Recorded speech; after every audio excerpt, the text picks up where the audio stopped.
আসসালামু আলাইকুম সবাইকে। আপনারা যারা খালি কমেন্ট করেন, কল দেন যে ভাই কাজ নিচ্ছেন না কে? কাজ নিচ্ছেন না কে? কাজ নিচ্ছেন না কে? কাজ কিভাবে নেই ভাই? আমাদের তো কাজ করতে ইচ্ছে করে। এই যে দেখেন ২ শিফট ভাগ করে দিতে হইছে। প্রতিদিনই আরকি আমাদের কিছু আমি সহ আমার কিছু টিম রাত্রে করেই কাজ করে বাসায় যাইতে হয়। আর আমার তো থাকতেই হয় ভাই। আমার সকাল থেকে শুরু করে রাত্রে আমার কোনো শিফট বাদ নেই। তো ২ টা শিফট ভাগ করে আমাদের এই যে স্টাফ আছে প্রচুর পরিশ্রম করতেছে এখন বর্তমানে প্রচুর পরিশ্রম, কাজের প্রেশার।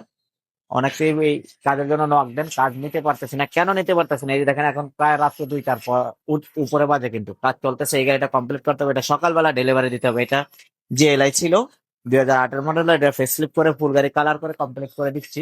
এটা সহ আর বিভিন্ন কাজ জমে আছে, চলতেছে। এই কারণে ভাই কাজ নিতে পারতেছি না। ঈদের আগে কোনো কাজে আর কি আমরা নিব না।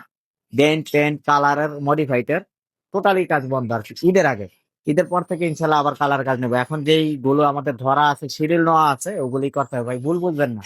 আপনারা ভালোবাসেন, কাজ ভালো করতেছি, আপনারা পছন্দ করেন, এই কারণে কাজের প্রেশারও একটু বেশি।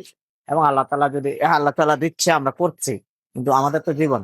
সকালবেলা এই যে দেখেন এখন প্রায় ২টার উপরে বাজে, যাইয়া মেসেজের রিপ্লাই গুলো দিয়ে ঘুমাইতে ঘুমাইতে ৫-৬টা বেজে যায়।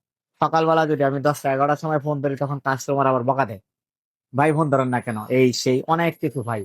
আমি মানে কি বলবো, প্রতিদিন এত পরিমাণ মেসেজ, এত পরিমাণ কল, কোনটা রেখে কোনটা করব। কাজও করতে হয়, মেসেজও সামলাইতে হয়, ডিরেকশনও দিতে হয়, সবকিছু সামলাইতে হয় ভাই।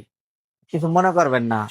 কাজ আর কি এখন নিতে পারতেছি না। ইনশাল্লাহ ভবিষ্যতে সামনে ঈদের পর থেকে আবার নতুন কাজ নেব। আমাদের জন্য দোয়া করবেন। এটাই আপনাদের কাছে চাওয়া, আর কিছু না। আসসালামু আলাইকুম।